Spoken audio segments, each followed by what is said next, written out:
आज आमच्या सगळ्याच लोकांनी आमच्या महायुतीच्या सरकारचं कौतुकच केलेलं आहे। कारण का गेल्या 2 वर्षामध्ये मुंबईचा जो विकास झाला त्याच्याबद्दल सगळ्या बाजूंनी सरकारचं कौतुकच होत चाललेलं अध्यक्ष महोदय। पण अध्यक्ष महोदय, हे कौतुक होत असताना काही मुद्दे सरकारच्या नजरेत मला मुद्दामून आणायचे आहेत, जेणेकरून आपण एका बाजूला मुंबईकरांचा विकास करत असताना मुंबईकरांच्या सुरक्षिततेबद्दल पण आपण विचार करायला पाहिजे, सरकारने लक्ष घालायला पाहिजे, या दृष्टिकोनातून काही मुद्दे इथे आणणार आहे अध्यक्ष महोदय। अध्यक्ष महोदय, मी सुरुवातच कालच मी लक्ष्मी भवन जे मस्जिद बंदरमध्ये एक इमारत आहे त्याला जाऊन भेट दिली आणि अध्यक्ष महोदय, ती इमारत 4 फ्लोअरची आहे आणि प्लॅन 4 फ्लोअरचा असला तरी आज आपण त्या इमारतीकडे पाहिलं तर ती इमारत आता 13 मजल्याची झालेली आहे। 4 फ्लोअर नंतर अध्यक्ष महोदय बॉल बेरिंगवर ती इमारत उभी केलेली आहे।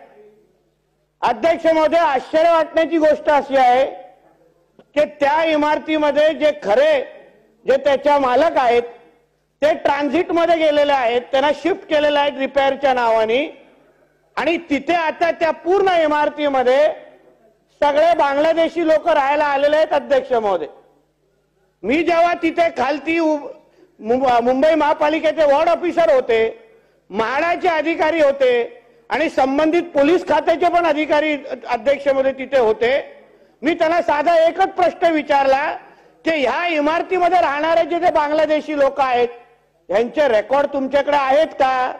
कोण राहत आहे, कोणाकडून ते आलेले आहेत, त्यांच्याकडे काय काय कागदपत्र आहेत? अध्यक्ष महोदय, पोलिसांकडे त्यांचा रेकॉर्ड पण नव्हता।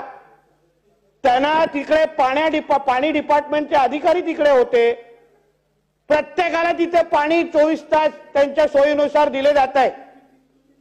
दुसरा मुद्दा अध्यक्ष महोदय, तिकडचा जो वीज कनेक्शन जे लाईट त्या प्रत्येक घरामध्ये द्यायची असते त्यासाठी रस्त्यावर जनरेटर उभं केले जात आहे, म्हणजे त्यांना वीज पुरवण्यासाठी रस्त्यावर जनरेटर ठेवलं जातं आणि त्यांना वीज दिली जाते। अध्यक्ष महोदय, या मुंबईने 26/11 सारखे हल्ले पाहिलेले आहेत, बॉम्बलास्ट पाहिलेले आहेत, 93च्या दंगली पाहिलेल्या आहेत। आता हे बांगलादेशी आणि रोहिंग्या जे आमच्या मुंबईमध्ये येत आहेत, राहत आहेत, त्यांना नेमकं आणतो कोण आहे, ते कोणाच्या जोरावर इथे राहत आहेत, याचा काही थानपत्ता अध्यक्ष महोदय नाही। यावर अध्यक्ष महोदय सरकारने विचार करायलाच पाहिजे की नाहीतर आपण या मुंबईमध्ये राहत असताना हे जे राजरोज पद्धतीने प्रत्येक वॉर्डमध्ये हे अतिक्रमण चाललेलं आहे लँड जिहादच्या नावाने। अध्यक्ष महोदय, पाहिजे तिथे इमारती बांधली जातात सरकारच्या जमिनीवर। अध्यक्ष महोदय, अशा पद्धतीने इमारती बांधले जात आहेत, धार्मिक स्थळं बांधले जात आहेत, फक्त तिथे येऊन हिरवी चादर टाकून द्यायची आणि लगेच इमारत तिथे उभी राहते। अध्यक्ष महोदय, कोणाला परवानगी मागतायत, कोणाची परवानगी घेतात असं काही थानपत्ता नाही। कुठे म्हाडाच्या जमिनी आहेत, मुंबई महापालिकेच्या जमिनी आहेत। अध्यक्ष महोदय, धारावीमध्ये तर पोलीस बीटच्या जमिनीवर तिथे 4 फ्लोअरचा मदरसा उभा करून टाकला। अध्यक्ष महोदय, कोणाला विचारून काय परवानगी नाही, तिकडे काय परवानगी नाही।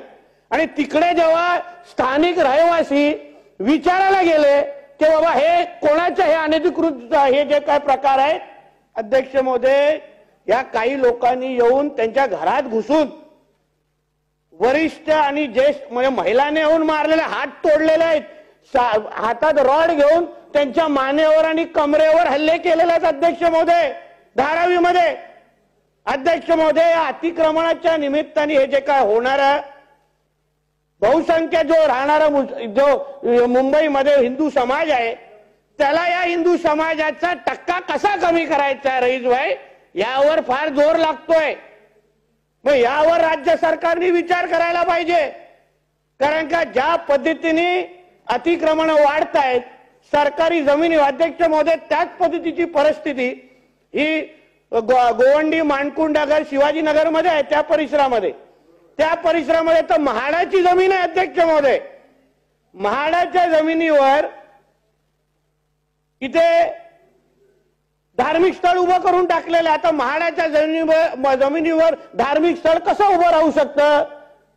मोठ्यातली मोठी मस्जिद उभी राहिलेली अध्यक्षमध्ये, समजून घ्या अध्यक्षमध्ये, धार्मिक स्थळ कोणाचंही असो, पण म्हाडाची जमीन आहे, कशी उभे करणं शक्य आहे? ज्या अधिकृत आहेत त्यांच्यावर कोण काय बोलणार नाही, पण हे अनधिकृत विषय चाललेले आहेत। हक्काची जमिनी लाटले जात आहेत, बाजूला लग्नाचे हॉल बांधले जात आहेत, तिथे पाहिजे तेवढे लग्न केले जात आहेत, त्या हॉलची कोणाची परवानगी पण नाही।